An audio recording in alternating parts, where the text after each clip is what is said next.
5 minutes. I thank the gentleman for yielding. Before I start my formal presentation, let me say the gentleman from Arizona is correct. And we do need to take responsibility on both sides of the aisle. And very frankly, I will tell my friend we had an opportunity to take responsibility when Bowles-Simpson Commission voted. There was a vote in the Senate, divided somewhat, but mostly they voted for it in the Senate. We had one of our people from the House vote for it, Democrat. None of your representatives voted for Bowles-Simpson, I guess because it wasn't perfect. That was a missed opportunity. It was a daggone shame, because that would have made 14 votes, and we would have had that on the floor in the Senate and in the House. I think this is a missed opportunity, because I don't think this is a real document.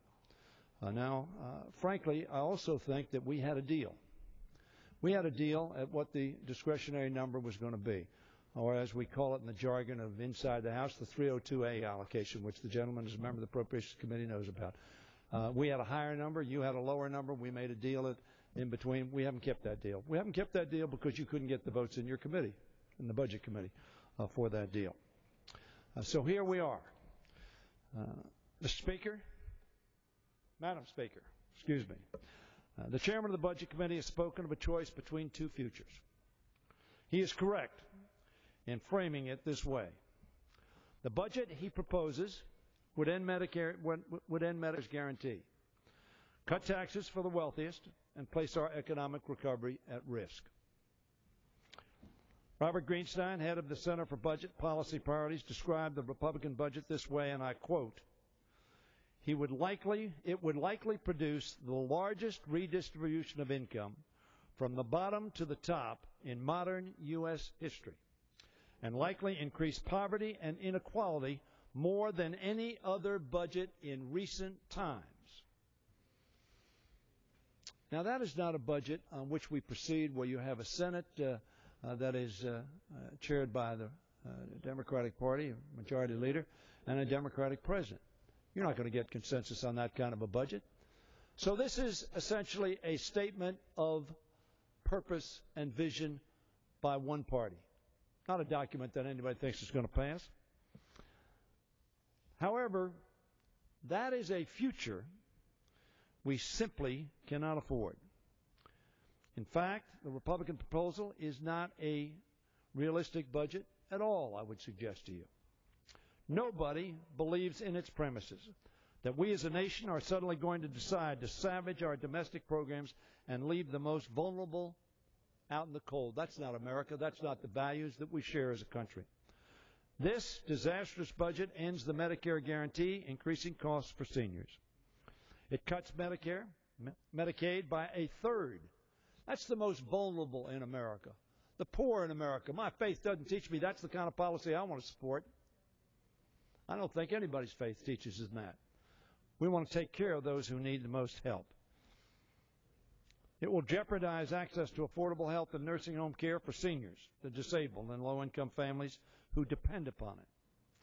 Furthermore, it repeals the critical patient protection and cost payment policies of the Affordable Care Act. That will cost us dollars. The budget slashes funding for programs that help the vulnerable, enable our children to afford college, and provide health coverage to those with long-term disabilities. And it puts millions of jobs in our economic recovery at risk as a result of drastic spending cuts. At the same time, the budget extends the Bush tax cuts, including $1 trillion in tax cuts for the wealthiest among us, and cuts an additional $4.6 trillion in taxes on top of that. In fact, you can get tax cuts up to $10 trillion with the Bush extension and the reduction from 35 to 25. And, oh, yes, we're going to eliminate preference items. We won't tell you what those preference items are. We don't know when we'll eliminate them, but we're going to eliminate them. I happen to believe that we need to look at preference items. I agree with Mr. Ryan on that proposition. I'm just not very confident that given what happened in Bowles-Simpson that anybody has the courage to do so. It does all that without saving how it will be paid for.